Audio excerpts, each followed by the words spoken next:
तारदाळमध्ये खून प्रकरणातील संशयिताला 4 दिवसांची पोलीस कोठडी।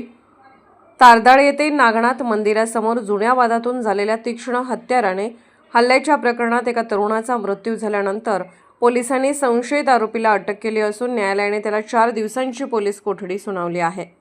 सोमवारी सायंकाळी 7च्या सुमारास तारदाळ येथे जावेद रशीद मुजावर वय 25 व यश तानाजी गायकवाड वय 19 यांच्यात जुन्या वादातून हाणामारी झाली। या वादात दोघांनीही एकमेकांवर तीक्ष्ण हत्याराने वार केल्याची माहिती समोर आली आहे। या घटनेत जावेद मुजावर हा गंभीर जखमी झाला होता। त्याला तातडीने उपचारासाठी रुग्णालयात दाखल करण्यात आले, मात्र उपचारादरम्यान त्याचा मृत्यू झाला।